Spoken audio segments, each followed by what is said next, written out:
Hi guys, welcome to Only Vocabs. So today is 3rd January 2017 and we are going to discuss the most and best important words of the Hindu newspaper with picture and tricks, जिससे कि आप लोगों को उस words को visualise करने में and tricks से कोरिलेट करने में याद रखने में बहुत ही आसानी होगी। अगर हम कुछ विजुअलाइज करके याद रखते हैं तो हमें वो लॉन्ग टर्म तक याद रहता है। तो इसीलिए मैंने हर वर्ड को एक पिक के साथ रिलेट किया है, साथ में मैंने टिक दिया जिससे आप उसे कोरिलेट कर पाए, तो आपको याद रखने में बहुत ही आसानी होगी। So guys, sit back, relax and watch this video till the end to learn some more new words. So let's started. First word is exile, EXILE।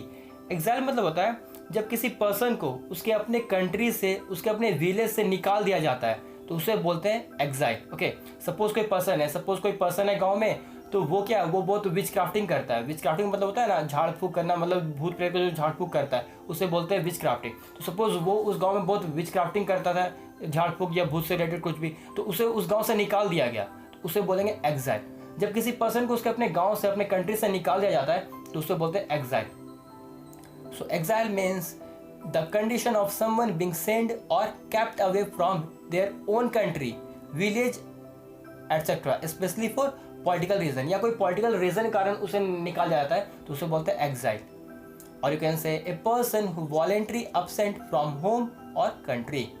Hindi में ऐसे बोल सकते हैं हम देश से निकालना। जैसे ये देखो पिक में इतने सारे लोग निकले जा रहे हैं, उसे बोलेंगे exile। और देखो इसको याद कैसे रखें। याद रखने के लिए आप इसे एग्जिट से करो relate. Okay, exile, exit, exile, exit. Exit मतलब आपको पता है ना, कहीं बाहर निकलना होता है ना, एग्जिट गेट। हम किसी गेट से बाहर निकलते हैं, वहाँ रहता है ना एग्जिट, मतलब उस गेट से बाहर निकलना, एग्जिट गेट। जैसे सिनेमाज हॉल में रहता है एग्जिट गेट, तो उसे बोलते हैं बाहर निकलना। तो एग्जिट मतलब होता है बाहर निकलना, बट एक्साइल मतलब क्या हुआ, किसी कंट्री से, किसी विलेज से बाहर निकलना। सो आप कह लो इसे रिलेट एग्जिट से एक्साइल। एग्जिट, एक्साइल दोनों थोड़ा सिमिलर भी है। देखो इसका भी एक्साइल का भी 3 वर्ड्स मिल रहे हैं और इसका भी एग्जिट। तो एग्जिट मतलब बाहर निकलना और एक्साइल मतलब किसी कंट्री, किसी विलेज से बाहर निकालना, तो उसे बोलेंगे एक्साइल। फॉर एग्जाम्पल, एक corrupt dictator who had been exiled from his country. Next word हमारा है mooring, MOORING। mooring मतलब होता है जब किसी शिप को, किसी शिप को या बोट को उसे बांध के रखते हैं। ओके, जैसे ये देखो पिक में ये जो बोट है, ये बोट को देखो, ये तट के किनारे, मतलब कोई समुद्र के किनारे तट है या नदी के किनारे जो तट रहता है, घाट रहता है, जो हम उसमें बांध के रखते हैं। मतलब वो ये जो शिप पे कहीं निकल ना जाए, होता है ना पानी के कारण वो इधर उधर मतलब चल जाता है, तो उसे हम बांध के रखते हैं। ओके, तो उसे बोलते हैं mooring। मतलब किसी शिप को या बोट को जब हम खूंटा से बांध कर रखते हैं तो उसे बोलते हैं mooring। जब किसी तट पे या समुद्र किनारे पे, तो उसे बोलते हैं mooring। So mooring means a place to tie a boat, or you can say the rope or chain that kept a boat from moving away from a particular place। Hindi में ऐसे बोल सकते हैं हम घाट पर बांधना। और देखो mooring को याद कैसे रखें। mooring को आप 2 पार्ट में बांट लो। MOOR, मोर, पता है ना, पिकॉक को हिंदी में बोलते हैं मोर, मोर प्लस रिंग। तो हम सपोज कोई पिकॉक को, मोर को रिंग में बांध कर रखें तो वो हो गया mooring, मतलब किसी चीज़ को बांध कर। तो आप उसको शिप से कर लें रिलेट। ओके, हम किसी शिप को बांध कर रखें तो उसे बोलेंगे mooring। हम मोर को बांध कर रखें तो वो हो गया mooring, और किसी शिप को बांध रखेंगे तो mooring। Okay, for example, Adani group rented A mooring। Next word हमारा है बैरस्क। बैरस्क मतलब होता है जब कोई पर्सन गुस्से से मतलब आउट ऑफ कंट्रोल हो जाता है तो उसे बोलते हैं बैरस्क। मतलब वो इतना गुस्सा हो गया कि वो आउट ऑफ कंट्रोल है, उसका माइंड कंट्रोल में नहीं है, मतलब नियंत्रण से बाहर है, तो उसे बोलेंगे बैरस्क। जैसे ये देखो पिक में देखने से लग रहा है कि आउट ऑफ कंट्रोल है। ओके, तो इसे बोलेंगे berserk. So berserk means out of control with anger और एक्साइटमेंट, और यू कैन से वाइल्ड और फ्रिंज्ड। फ्रिंज शायद मैंने आपको वर्ड बताया था, ये वर्ड मैंने बहुत पहले डिस्कस किया है, शायद 6 या 7 दिसंबर के वीडियोस में आपको मिलेगा फ्रिंजी। ओके, फ्रिंजी। चलो अब आपको बताना है कि फ्रिंजी का मतलब क्या होता है। अगर आपको आंसर पता है तो प्लीज़ आप कमेंट में नीचे दे सकते हो इसका आंसर। ओके, मैं भी देखो आपको वीडियोस का फायदा हो रहा है कि नहीं, तो प्लीज़ आप बताना कि फ्रिंजी का मतलब क्या होता है। अगर आपने वीडियो देखा हो तो शायद आपको याद होगा, और नहीं याद है तो प्लीज़ गाइस उसे रिवाइज करो। वीडियो को आप रिवाइज करो तो ही आपको याद रहेगा। बस एक बार वीडियोस देखने से आपको याद रहना मुश्किल है, क्योंकि ये साइंटिफिकली प्रूफ है। हम किसी चीज़ को पूरा याद रखते हैं, मतलब किसी चीज़ को पूरा कंटेंट्स याद रखना है तो उसे हमें रिवाइज करना ही पड़ेगा। जैसे अगर हम अभी कुछ पढ़ते हैं, ओके, तो उससे हमको 3-4 घंटे बाद एक बार रिवाइज करो और फिर अगर उस टाइम पढ़ ली तो फिर उसको 10-12 घंटे बाद करो रिवाइज, और फिर उसको याद करना फिर 24 घंटे पे करो रिवाइज, फिर 2-3 दिन बाद करो रिवाइज, तो वो क्या हमारा वो माइंड में सेट हो जाएगा। ओके, ऐसा आपको याद रखने में ये साइंटिफिक प्रूफ है कि आप किसी को याद रखते हो तो 3-4 घंटा पे, फिर 7-8 घंटा पे, फिर 2-3 दिन में, फिर 5-6 दिन में उसको रिवाइज करो, तो यहाँ आपको उस चीज़ को मतलब पूरा परफेक्टली याद रहेगा। तो देखो आपको तो हिंट भी मिल गया कि फ्रिंजी का सिनोनिम्स क्या है, बैरेस्क। तो आपको पता होगा इससे थोड़ा सिमिलर वर्ड होगा, फ्रिंजी का थोड़ा सिमिलर होगा बैरेस्क, मतलब आउट ऑफ कंट्रोल या समथिंग कुछ भी। ओके, तो आपको बताना है कि फ्रिंजी का मतलब क्या होता है। प्लीज़ आपको याद होगा तो आप नीचे कमेंट में देना, और नहीं तो आप प्लीज़ रिवाइज करो, रिवाइज करने से आपको इस वीडियो देखने का फ़ायदा होगा। ओके, सो फ्रिंजी को हिंदी में बोलेंगे निडर हो जाना, और वैसे आउट ऑफ कंट्रोल होता है तो वो निडर ही हो जाता है। अब देखो ब्रिस्क को कैसे याद रखें, बैरेस्क को आप ऐसे याद कर लो। ओके, थोड़ा कंफ्यूज है बट याद रख सकते हो। ओके, बैरेस्क को देखो BER हो ना, BER बियर प्लस इसको हटा दो, फिर कर दो इसको BER beer. Okay, beer plus beer, तो बियर के। ओके, बियर के। सपोज कोई पर्सन ओके वो इतना ड्रिंक कर लिया है कि अब वो खाली मतलब अब उसको बस बियर ही चाहिए, मतलब ऑर्डर कर रहा है बस मुझे बियर दो। ओके, बियर कर रहा है। ओके, तो क्या अब उसको बियर नहीं मिलेगा, या सपोज वो कोई क्लब में बैठा, अब क्लब वाले उसको बियर नहीं प्रोवाइड कर रहे, तो वो क्या है, वो गुस्सा हो जाएगा। वो तो पहले ही ऑलरेडी इतना ड्रिंक किया होगा कि वो आउट ऑफ कंट्रोल है, अब उसे नहीं मिलेगा तो वो गुस्से से पागल हो जाएगा। ओके, आउट ऑफ कंट्रोल हो जाएगा गुस्से से, तो उसे बोलेंगे berserk, bear berserk. For example, a man went berserk with a guns. Next word हमारा है प्रोकियल, PROCHIAL,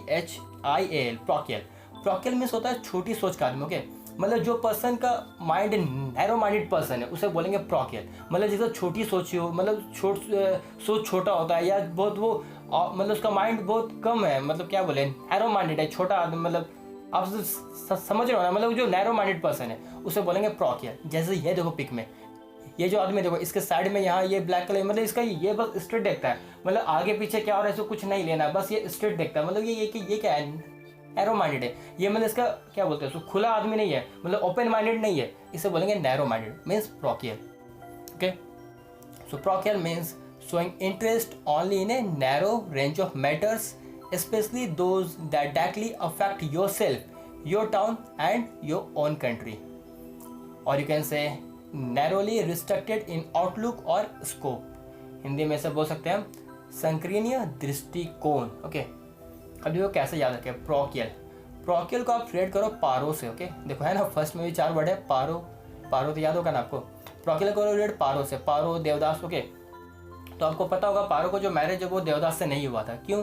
क्योंकि जो पारो के जो पेरेंट्स थे, पारो के पेरेंट्स प्रोकियल थे, मतलब वो नैरो माइंडेड पर्सन थे।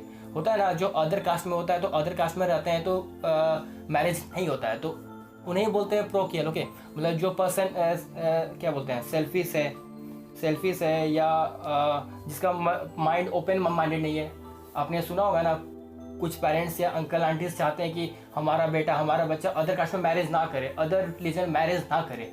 Sorry for due respect, but वो क्या है, उन्हें क्या बोलेंगे नैरो माइंडेड पर्सन। ओके, अभी तो 21 सेंचुरी अभी तो होना चाहिए ना, तो उसे बोलेंगे प्रोकियल, मतलब जो पर्सन नैरो माइंडेड है उसे बोलते हैं प्रोकियल।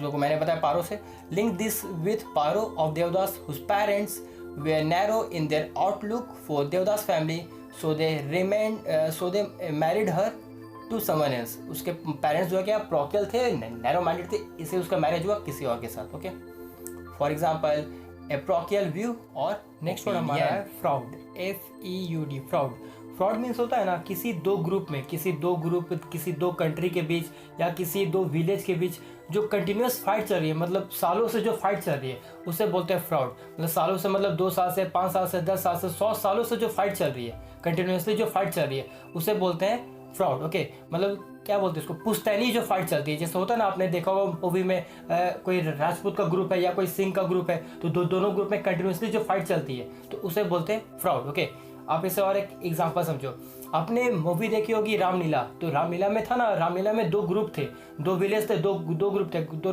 ग्रुप का नाम था शायद को क्या था, राजवाड़ी और सनादा ग्रुप था शायद, जिसमें एक में रणवीर कपूर थे और एक ग्रुप के थे दीपिका पादुकोण। तो दोनों को मिलने में मुश्किल था क्योंकि दोनों अलग अलग ग्रुप है और दोनों में कंटिन्यूस उस दोनों ग्रुप में फाइट चलता था, दोनों अलग अलग गांव में, तो उसे बोलते हैं फ्रॉड। ओके, शायद मेरे पास इसका क्लिप भी होगा, एक मिनट आपको मैं दिखा देता हूँ। देखो ये दो ग्रुप थे। ओके,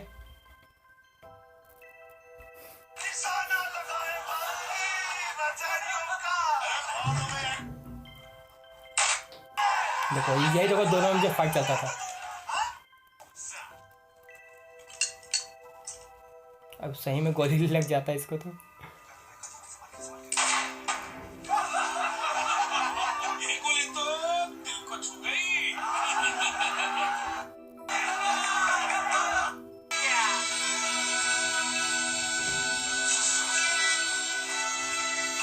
देखो सही में लग गई गोली। तो यही जो दो ग्रुप था ना, यही जो दो ग्रुप था, दोनों में जो फाइट होती थी, इसे बोलते हैं फ्रॉड। ओके, मतलब जो कंटिन्यूसली जो फाइट चल रही है सालों से, तो उसे बोलते हैं फ्रॉड। ओके, तो फ्रॉड का मतलब हुआ, so fraud means an argument. 1 second guys, icon कहाँ गया? हेलो, या so fraud means an argument that has existed for a long time between two groups या two people, two groups causing a lot of anger or violence. Okay, or you can say a bitter quarrel between two parties. Hindi में से बोल सकते हैं पुश्तैनी दुश्मनी। जो पुश्तैनी दुश्मनी बहुत दिन से चल रही है उसे बोलेंगे फ्रॉड। और जो कैसे याद रखें आप, इसे रिलेट करो फ्यूल से। ओके, फ्यूल, जब कोई फाइट होता है और जब उसमें फ्यूल डालते हो तो क्या है, सपोज कोई फाइट हो रहा है और आप उसमें फ्यूल डाल रहे हो तो क्या है, वो धीरे धीरे लड़ाई जो फाइट है वो बढ़ते जाएगी, और बढ़ते बढ़ते वो इतना बढ़ जाएगी कि वो फ्रूट हो जाएगी, मतलब वो सालों से चलते रहेगी, तो उसे बोलेंगे फ्रॉड। ओके, तो अब इसे रिलेट करो, sound like fuel. So if someone keep adding fuel to the quarrel and it become a prolong quarrel, मतलब fruit. Okay, for example a fraud family, नहीं sorry, a family fruit. Okay, जो मैंने बताया ना, कोई family के दो family के बीच कोई हो रहा है फाइट, मतलब कंटिन्यूसली चल रहा है, उसे बोलेंगे फ्रॉड। और यू कैन से ए bitter fraud over land. Next word हमारा है टूरेंट, TRUNT। टूरेंट मीन्स होता है ना, सिंपल टर्म में समझो, टूरेंट मीन्स होता है क्लास बंक करना। आपने भी शायद कभी क्लास बंक किया होगा, तो उसे बोलेंगे टूरेंट। मतलब कोई स्टूडेंट बिना परमिशन के, बिना एप्लीकेशन के क्लास अब्सेंट करता है या क्लास बंक करता है, तो उसे बोलते हैं टूरेंट। जैसे ये देखो पिक में, ये देखो ये जो ग्रुप है ये क्लास जा रहा है, ये क्लास जा रहा है, और ये जो है ये देखो कल्टी मार रहा है। ओके, मतलब वहाँ से निकलना चाह रहा है, तो ये क्या हुआ, टूरेंट। और देखो यहाँ निकल के देखो ये तीनों सब मस्ती कर रहे हैं। ओके, जैसे बोलेंगे truant. So truant means a child who is regularly absent from school without permission, और you can say application, absent without permission. Hindi में से बोलते हैं अनुपस्थिति रहना, बेकार घूमने वाला। For example truant school boys, like this. Next word हमारा huddle, HUDDLE, huddle. Huddle means होता है कोई छोटा सा ग्रुप। ओके, मतलब 10-15 को कोई ग्रुप है, वो ग्रुप देखो ये जैसे पिक पे देखो, ये क्या है, ये जो ग्रुप मिलके हाथ सेक रहे, ठंड मतलब हाथ सेक रहे हैं ना, ठंड के कारण जो सब ग्रुप बना के एक जगह हाथ सेक रहे हैं, तो इसे बोलेंगे हडल। मतलब कोई छोटा सा ग्रुप होता है तो उसे बोलते हैं हडल। और यू कैन से, जैसे सपोज करो बारिश हो रही है। ओके, बारिश हो रही है और बस स्टैंड है। बस स्टैंड में क्या होता है, जब बारिश होती है तो सब एक साथ आ जाते हैं, मतलब 10-15 जन जो भी है वो बस स्टैंड में एक जगह आ जाते हैं, तो उसे बोलेंगे हडल, HUDDLE, हडल। मतलब कोई छोटा सा ग्रुप है 10-15 का या 10-20 जन का, तो उसे बोलेंगे हडल। बहुत किसी को कन्फ्यूजन होता है कि क्राउड और हडल के बीच में क्या डिफरेंस है, तो नेक्स्ट स्लाइड में मैं आपको बताऊंगा कि क्राउड और हडल का क्या डिफरेंस है। एक्चुअली हडल का आप सिनोनिम्स बोल सकते हो क्राउड, और क्राउड का सिनोनिम्स आप बोल सकते हो हडल। अच्छा, पहले ये देखते हैं। Huddle means a small group of people और things that are close together, specially because of cold, fear, मतलब कभी डर लगता है तो होता है ना, सब जब डर जाते हैं तो एक साथ आ जाते हैं, तो वो भी हो गया। या कोल्ड, देखो ये जो पिक्चर में। और you can say crowd together, hassle closely. Hindi में से बोल सकते हैं हम झुंड, घल मेला। Okay, for example everyone huddled around the fire to keep warm, जैसे ये देखो पिक में। और you can say they huddle together for the warmth. अब देखो ये दोनों के बीच में difference, huddle and crowd. Crowd में मतलब क्या होता है, क्राउड मतलब होता है ना, जैसे कोई सपोज करो कोई हॉल है। ओके, हॉल का कैपेसिटी है 50 जन का, और उसमें 70-80 जन मतलब घुसे जा रहे हैं। ओके, तो उसे बोलेंगे क्राउड। मतलब जहाँ भीड़ सही में बहुत ज़्यादा भीड़ है उसे बोलते हैं क्राउड। जैसे सपोज करो कोई पार्टी का रैली है, ओके, तो रैली में होता है ना किसी फील्ड में सब मिलते हैं, तो फील्ड का कैपेसिटी 1000 आदमी का वहाँ कैपेसिटी है और वहाँ पहुँच गया 1500 आदमी, तो उसे बोलेंगे क्राउड। मतलब एक छोटा सा प्लेस में सब उसी में घुसे जा रहे हैं तो उसे बोलेंगे क्राउड। देखो जैसे यहाँ to press forward to advance by pushing, उसे बोलेंगे crowd.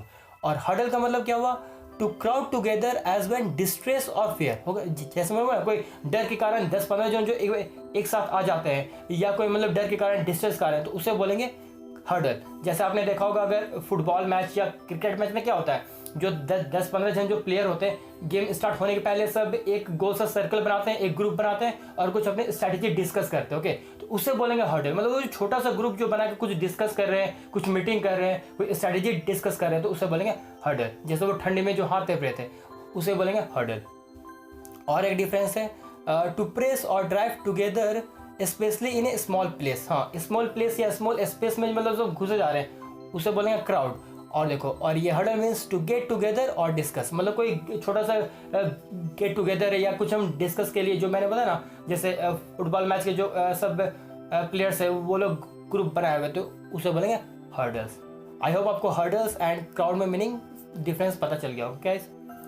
So guys, that's it for now. If you find this video helpful, please like and subscribe to our YouTube channel. Thanks very much for watching.